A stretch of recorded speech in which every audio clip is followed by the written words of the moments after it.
some interesting new technology in the pause department as well, where people were pausing just before the draft ended, so we'd have a black screen, and we're all Black screen. panicking that We're the like, what's game's going not on? Oh my loading. god! Oh god! Do we have to No, remake?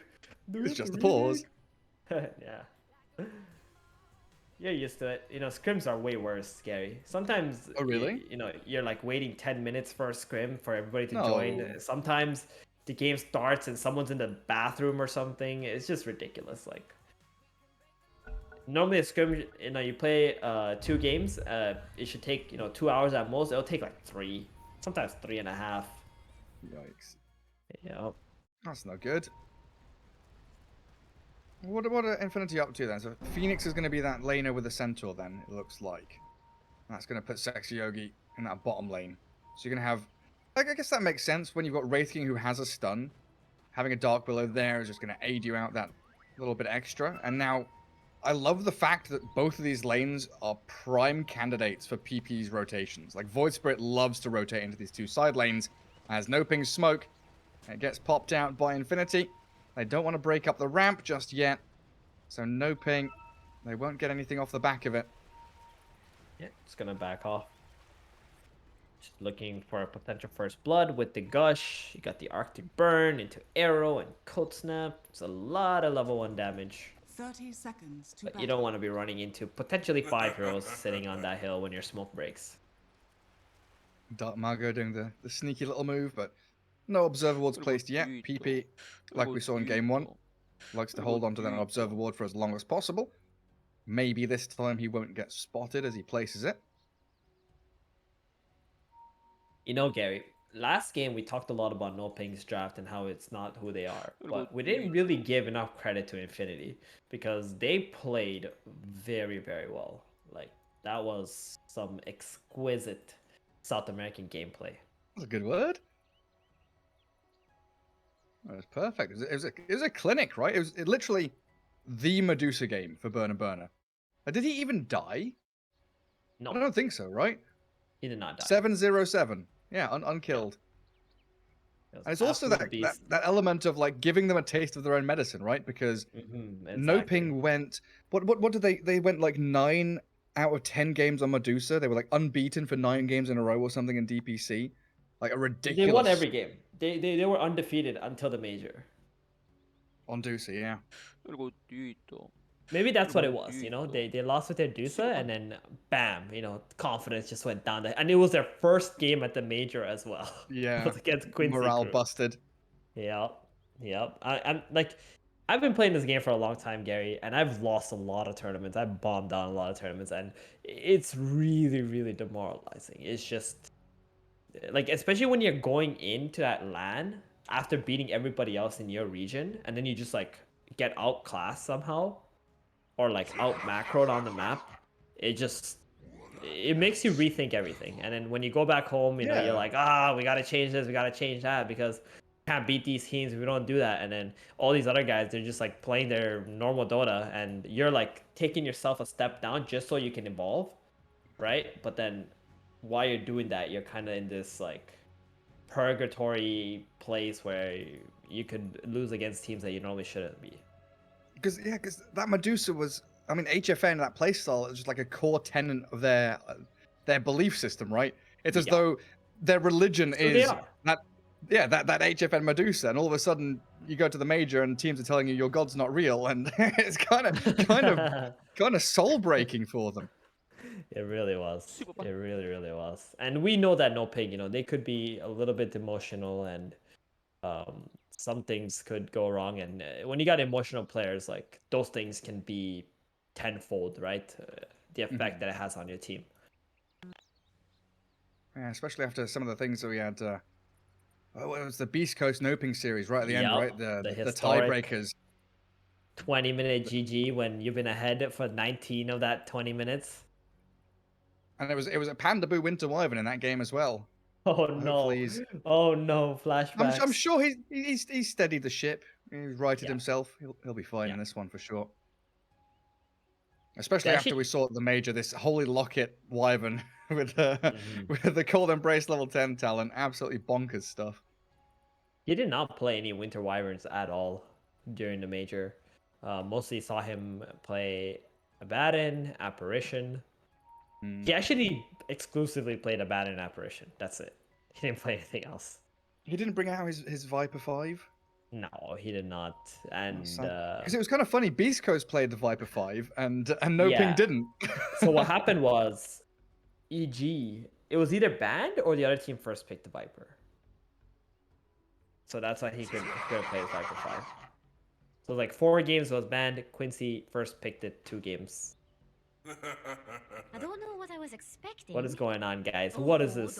Unpausing time? At last. Going about her business. Right on schedule. Well, someone said go. Who paused it though?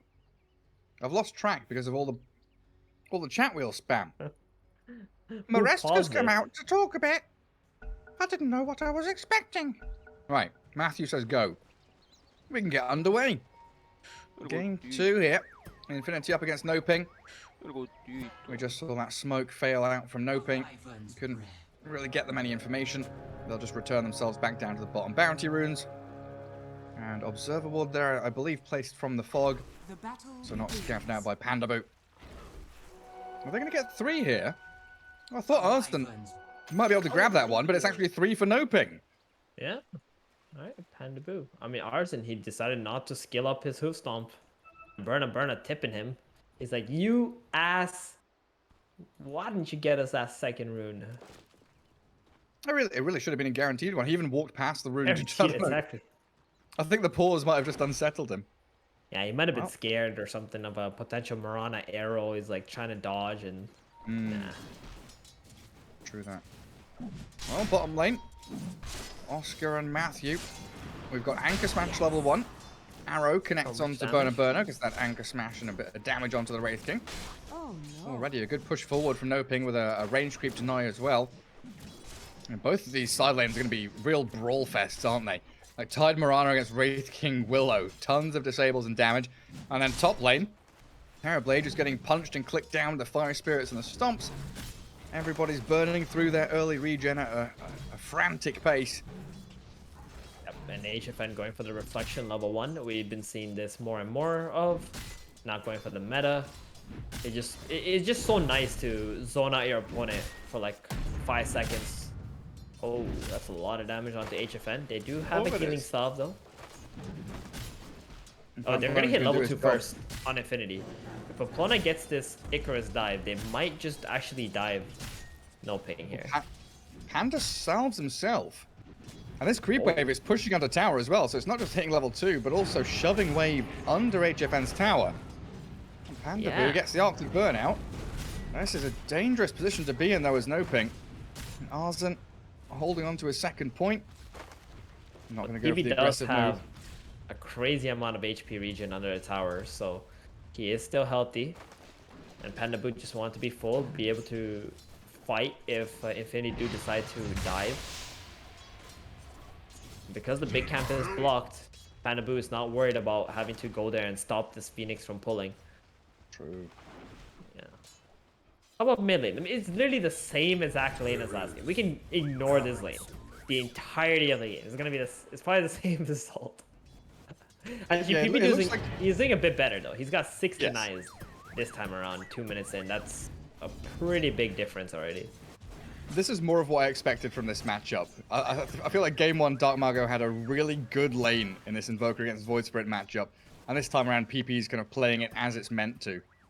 Yeah. We'll see if it changes though when the second Null arrives, which is pretty quick here from Dark Margot.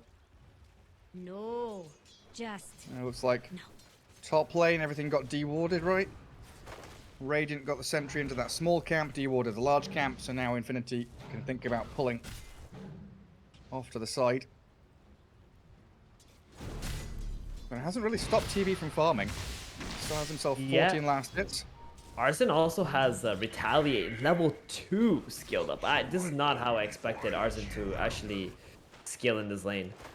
Double Edge, something very potent against Terrorblade. You could get kills on him with that, but he's opted more for the farming build instead here. And that means HFN is just gonna free farm this lane. I don't know. You can always dive. It's a pretty good slow. Like right there, he's dead with Double Edge. And instead, it's a turnaround onto Centaur. Oh, HFN.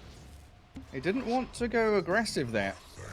Yeah, Pamplona May would have have had swooped on in, and you pop a level 2 double edge, TB's dead. Look at his HP pool. It's so little. Very unfortunate. It's tiny. Pathetic. Mid lane, bit of a chase in towards that top rune spot. Good dodge away from the arrow and the water rune grabbed by PP. Beautifully timed. Still cold snap though. His resonant pulse going to try and make him a bit tankier, holding the fairy fire. But this Matthew Mirana body blocking like a madman, forcing 2 TP rotations. And Matthew gives the tip over to Sexy Yogi. Pretty nice play there from NoPing. I don't think that Void Spirit was going to die regardless, because yeah, the Fairy Fire is going to get close to the door as well. And now 2 supports TP mid. That's 200 gold down the drain right there. Yeah, something Dark Margo definitely needed was that Mirana rotation to help a little bit though. Starting to slip behind. And we start to see Matthew tracking back onto Sexy Yogi, who gets a really nice deep ward over towards the Ancients.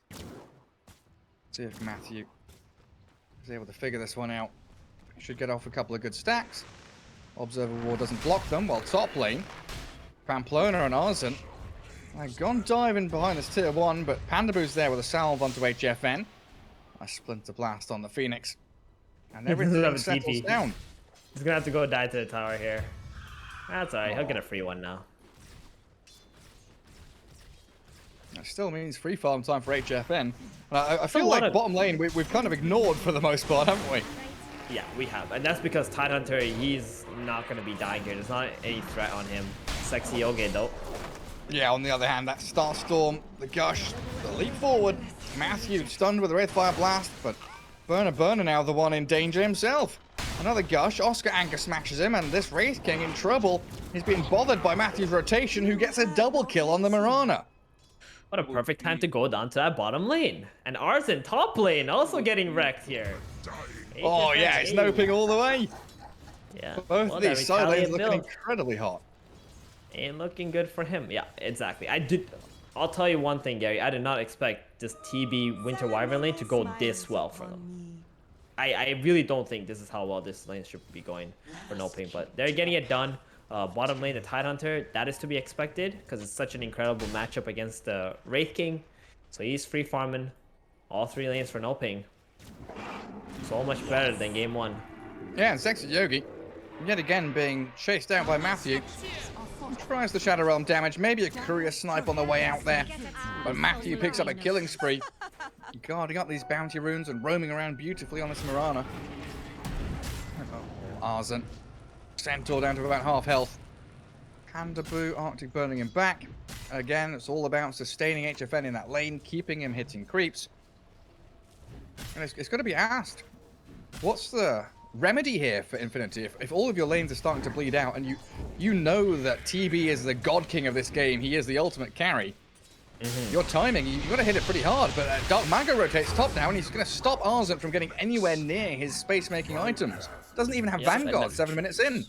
And that was him TPing back to the top lane to farm and just getting killed off again.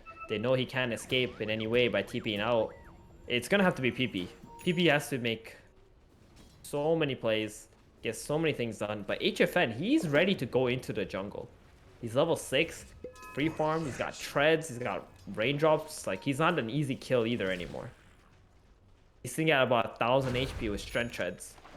So I think Infinity, they've might have lost their timing to actually get a few kills onto HFN. Yeah, they can't slow him down. They've got to try and speed themselves up somehow. Well, that's the Vanguard on the Centaur, but it's still a long road towards Boots, Blink Dagger, anything like that, while PP, under the Haste Rune, gets away from the Mirana Arrow. They attempted that Tornado Arrow combo, but can't get the job done, while top lane, the power of the sun from Pamplona, burning and thawing that Winter Wyvern. Sexy Yogi and Arzen should be here with a stomp and a double-edged to allow PP to slay Pandaboo, and maybe transfer this into a tier 1 tower. NoPing, though, not going to give it up for free. Bring numbers up towards top. Meta ready yet again for HFN. Matthew with an arrow looking to line it up. Arzen gets star-stormed. Well, hold himself. Oh, whoa, how's that landed? Arzen didn't want to dodge it. The double leap arrow comes in. Arzen is done for. He has no boots. He feels sluggish. Too slow. Well, retaliate doesn't work against arrows. Yeah, Brenna was doing the right thing though while they were all top lane on NoPing defending that tower. He tried to do some damage mid, but at what cost? You know, you lost your bottom tower anyway. Oscar having the freest game of his life right now, and I don't know how he died in this game. It looks like Matthew is finally going to take a tumble. Killing spree grabbed up, and you said PP is going to be that primary catalyst here for Infinity to actually try and speed this game up for themselves. So it's good to see him get up on the scoreboard once again. I guess now Burner does have that bottom lane, the dead lane to farm into. But yeah, if Oscar can't die, he's just going to front line and defend all your towers. So the pushes from Infinity is going to be very hard. Invoker's so good at defending objectives. The entire draft here could be real massive difference to game one, right? Because they've got four heroes who can defend the Terrorblade. I think they completely outdrafted Infinity in this game on NoPing side, and this Tidehunter, he is just unstoppable. It's such a big difference from when you first pick Oscar's hero versus when you get to counter the enemy carry with Oscar's hero. Play through him. Oh, Dark Margo getting into the action again. Into the thick of things on the sexy Yogi. Final couple of touches there, pick up the Dark Willow. And it really has been this smooth transition for this Invoker to move from mid lane to top lane, protect your tier 1, stop any kind of push coming that way. While PP is looking to try and find any little hidey holes he can. These little nooks and crannies where he's finding a few little stacks here and there, picking up farm aggressively on the enemy side of the map, something that we always love to see, because that gives you even more space for your Wraith King to have that safe positioning and farm for himself. Oh, they're setting up on this Invoker. Dark Margo, good tornado. Can he Ghost Walk and get away? Because he's in the Bramble Maze. The EMP is going to clap down. PP out of mana now as Pandaboo. And good. Oh, Matthew. They come in at the final moment. Matthew's still going to die to the Bedlam. A double kill for the Sexy Yogi, but the Rabbit is there onto PP. Void Spirit with Assimilate. Up to the northwest. Astral Step. Disengages out of there. So a 2-for-1. PP very gladly survives. Invoke Marana for the Phoenix. I mean, that was the best thing Infinity could have asked for. Just get 2 kills while your Centaur's farming, your Wraith King's farming. They need more of that. And plus the Ravage was spent too in that engagement. Like Infinity right now, they're just looking to catch up, hit some kind of timing on their heroes. Arzen getting gone on top. He does have that Vanguard and Phoenix healing him up. Sunray was pretty good, but now he's out of mana, out of HP. Diving onto Dark Margo, there's a Ghost Walk to retreat. They've got Dust there to reveal him, but the follow-through is lacking. Pandaboo is now the target they'll switch to. PP putting some good damage towards him, but look at Oscar arriving with that Gush and Anchor Smash. Level 9 Tidehunter just going to slap into PP. He's down half HP. He's gone. He's dead. Even with the Bedlam here, Sexy Yogi doesn't stand a chance. Can't find a pick-off. Surrounded by NoPing heroes. Sexy Yogi trapped and killed by Oscar. Oh, that's so demoralizing for Infinity. They felt like they had some kind of angle to go onto Dark Mago, and then Oscar just comes in, you know, a little bit late, but doesn't matter. He's there, the raid boss is there, and these are all fights NoPing is winning without the Terrorblade, and Terrorblade has been absolute free farm, beyond free farm. He's 2-0-2, lane was amazing, the entire map is his, and I don't know, he's gonna hit some crazy network timings this game. This is like 10k by what, 16 minutes. Was it HFN? I remember very clearly the game where we had a 13,000 net worth TB at 18 minutes, and you were very happy about that performance. Was it HFN or was it 13,000 at it was I think it was HFN. 13,000 at 20 minutes, yeah, something like that. Perfect. Some spectacular. Did you steal the possessed mask? Who's stolen what? Dark Willow? Oh no, that was their own. That was their own possessed mask. Okay. They almost got it stolen. Oh dear, very close.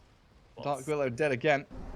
And what is that? NoPing bringing 3 heroes top, once more proactively defending their tier 1 tower. As we have another pause. Yeah, have you seen the Centaur's items? Yeah, I keep meaning to come back to this because we didn't like it in DPC. You're a Centaur connoisseur, right? Yeah, I guess so. Yeah. So what do you think of this build? I, I don't know, man. It feels like Vanguard, if you're having a good time, is fine, but when you're having a bad time, it's like, you know, wrapping a cement block on your ankle and being thrown into the river. It's just dead weight. You need the hood this game. You need the blink dagger because no one else is doing anything on your team. You need to be the one that jumps and catches people. You've got max retaliate to try and farm. I don't know. It just feels like he's doubling down on catching up when he needs to be the one that allows other people to catch up. Yeah, I think he misplayed this game. Like, not going to double edge build against Terrorblade, that was the first mistake, and now going for a hood after the Vanguard instead of the dagger and being able to make some kind of plays on the map or just cover your teammates. It's some initiation. I mean, they need it so badly. This is just too much. Arzen is just absorbing more farm than he should be. Especially when you have a Wraith King who has a very predetermined, smoke pops on the moonlight. Pandaboo sees them. Keyword. Good D-ward though. But yeah, especially when you know Wraith King has this predetermined, I'm going to be ready, like 14 minutes into the game, I'm going to have my relic. 15, 16 minutes, I'll have my Radiance. If you're also trying to create space... What is this play? Are they stampeding top or mid? Okay, top. Arzen is trying to escape top. He does TP successfully back away from them, and they try and make a play mid at the same time, so it looks like the stampede will work out some way or another. Pandaboo gets out the curse, the cold embrace there. Supernova going to land on him though, and Pandaboo down. Terrorized from Sexy Yogi, not going to get thrown out, just fake pumped for now. And HFN's arrival going to send them scurrying back towards the cliff tops. Invoker feared, but HFN, the carries here. Killing spree for that Terrorblade. Well, you know, that it was just a Winter Wyvern for the Dark Willow and the Phoenix, and they're just going to get the mid tower because HFN was already nearby. And more map control going to go the way of NoPing. I thought they were using Stampede for the Phoenix and Willow to make a play, but it was just Arzen trying to get away from the Invoker. And, yeah. Now Centaur just gonna take that top tower for the trade. Yeah, 15 minutes in, finally gets it done. And that gives you Burner, gold for Burner. But speaking of, he's got 15 wand, Fairy Fire, and Reincarnation level 1 though. He's gonna have enough he popped his wand but didn't use the mango. Yeah. He could have had it with mango, right? I think it's much better if he didn't, because if he actually dies there with his Reincarnation, when they get the Radiance timing, the ulti will still be on cooldown. That's a 200-second level 1 Reincarnation cooldown, so better just die there, get your Radiance, and go fight, because you need to fight as soon as you get that Radiance. And that's where the trouble with the Centaur that we were talking about earlier, right? You're going to hit that Radiance timing, and your Centaur's still going to be like 1,000 gold away from Blink Dagger. So now you're going to be even more reliant on PP to try and catch people out. But even him, going for this Kaya Sanj build, the more carry-oriented build on this Void Spirit, as Yule's on the Phoenix there, going to stop him in his tracks. And Matthew, with that arrow and Winter's Curse, they just burst through Pamplona.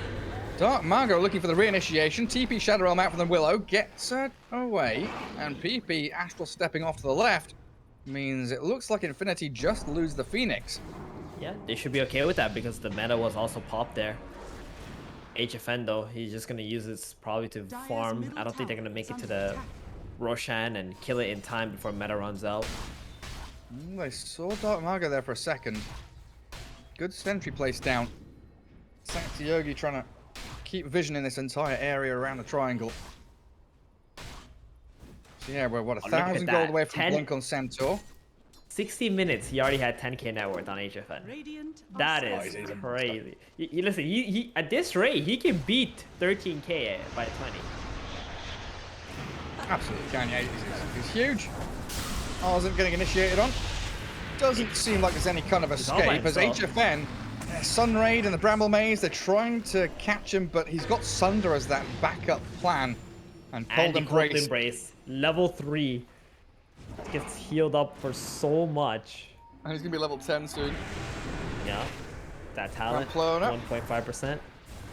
does have a dive here. Phoenix, Supernova, in fact, expended. Terrorize misses. Nice In comes dodge by Matthew with the leaps. Jump in from the Mirana. Self-fuels as well to dodge the Curse Crown and the Ravage onto the two of them. Slapping down onto PP and Burner. They lose so much here. The Void Spirit desperately scrambling, but the Deafening Blast and the dodge out from the Dissimilate. Dark Mago flips away from the jump of PP, and that's a 3-for-1 trade with Supernova being expended. And Wraith King, I mean, his Radiance arrives now.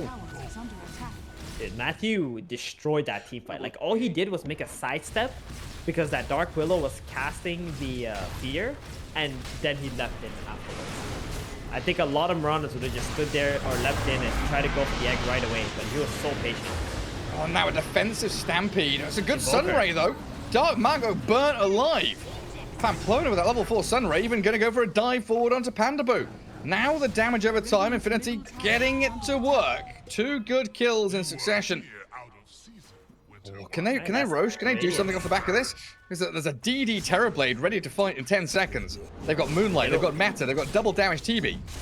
Yeah, they just want to try to go for this mid tower with that Reincarnation plus a Radiance being up HFN. He can get a Radiance of his own though with the Reflection. And Oscar's so tanky, just front lines. Walks and jumps into the middle of them. Yeah, the Randy burn for Burner's illusion. And they defend their tower.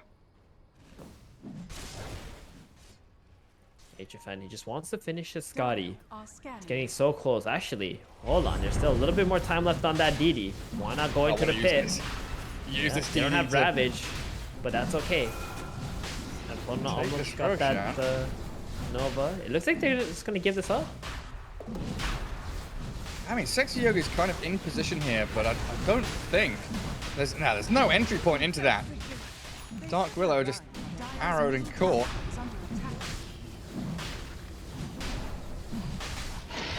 It's going to be a free Aegis there for HFN. Needs to open up a few slots. Oh, Dark Mago takes it.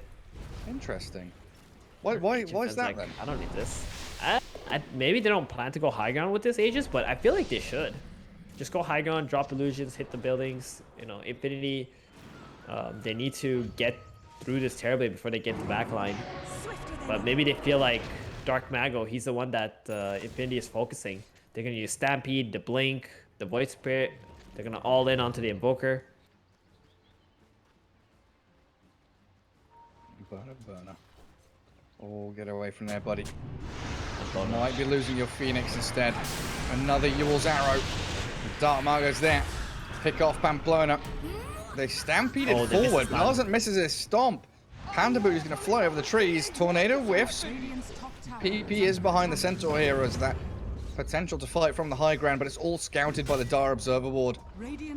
They saw everything that Infinity was doing, and that allows Oscar and HFN to shove top lane, get the tier 1, catapult wave coming for tier 2. And look at how quickly they're running across the map. Look, Dark Mago, Matthew, Pandaboo, triple smoke. Run across, spot Arsen, play in towards the Centaur there, and just allow the rest of your squad to push the objectives. Yeah. It's very dangerous to play on the both sidelines at the same time and showing on NoPing side, but because they're so far ahead, Infinity were not able to punish them bottom lane as they had 5 heroes there trying to find the 3 of NoPing. Now Terrorblade going to be able to get the top tower. NoPing have connected with each other. They're going to go for the next tower mid now. This, yeah, he's so freaking farmed. King K network now on the Terrorblade. Oh, he's huge. I mean, Pamplona there throws one Fiery Spirit and realizes what a precarious situation he's in.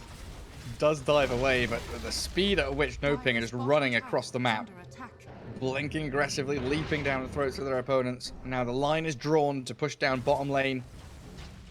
2.5 minutes left on the Aegis, so plenty of time here to close out the rest of this map. Get a good, strong stranglehold onto Infinity. They need to de-ward this triangle so badly. Sexy Yogi's got a couple of sentries.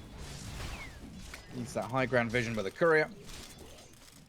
Wraith King, please, if you would. Oh no, I'll bring my own courier to de-ward. I do get rid of some of the vision.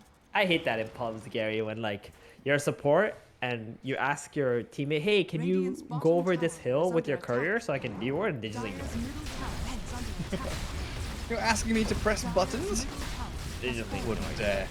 come on, guys. Radiant's bottom tower It's has for the fallen. greater good of the team. Vanished, but not gone. Yeah, just protect your supports when they're dewarding. Oh, Help they're going them. high ground play here. Because they see PP mid, right? So they know that Infinity are not ready to defend this.